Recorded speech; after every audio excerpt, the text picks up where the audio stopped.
Tonight, a man in a white coat sits alone, tasting his 59th cup of cherry soda. Each cup is slightly sweeter than the one before it. He sips, he frowns, he writes a number down.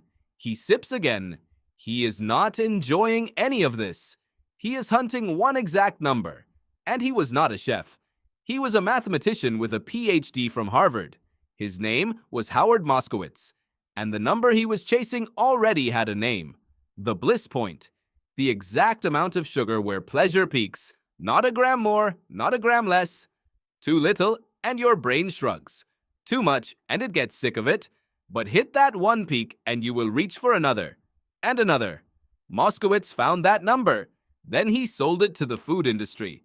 But to understand why that number even exists, we have to leave the lab. We have to go back 300,000 years. Because in nature, sweetness was almost impossible to find. Fruit was ripe for only a few weeks a year. And honey. Honey was guarded by a wall of stinging bees. Your ancestors might taste real, concentrated sweetness a handful of times in a whole year. So evolution wrote a simple rule into your brain. Sweet means safe. Sweet means ripe. Sweet means calories you cannot afford to waste. Sweet things are almost never poisonous. Bitter things often are. So when sugar hits your tongue, your brain doesn't think, it rewards. A flood of dopamine deep in a region called the nucleus accumbens, the exact same circuit that lights up for things you'd never compare to candy. And here's the cruel part. That reward says, eat it all, now, while it lasts. Because in nature, it never lasted. The fruit rotted. The season ended. For 300,000 years, that rule kept you alive. And then, someone learned how to make sweetness endless. But that's getting ahead of the story. First, sugar was treasure. In the 1400s, sugar was so rare they called it white gold. Only kings and the very rich could afford it. Then came plantations, colonies, and an unspeakable amount of forced labor. Sugar stopped being treasure. It became a flood. In 1700, the average person ate about 4 pounds of sugar a year. By the year 2000, that number had passed 150 pounds. Your body's ancient rule was never built for that. But the industry didn't stop at making sugar cheap. It hired people to study your brain and aim straight for that bliss point. Howard Moskowitz wasn't an exception. He was an entire profession. They tuned the sweetness of soda, cereal, sauce, and snacks to that exact peak. And then they did something stranger. They put sugar where you'd never look. Sugar in bread, in ketchup, in salad dressing, in healthy yogurt. One study found added sugar in 74% of packaged foods. Once it's everywhere, your taste for it never gets a chance to reset. But this was only the surface. Because in the 1960s, a few scientists noticed something frightening. Sugar wasn't just rotting teeth.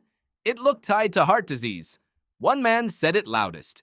A British professor named John Yudkin. In 1972, he wrote a book with a blunt title, Pure, White, and Deadly.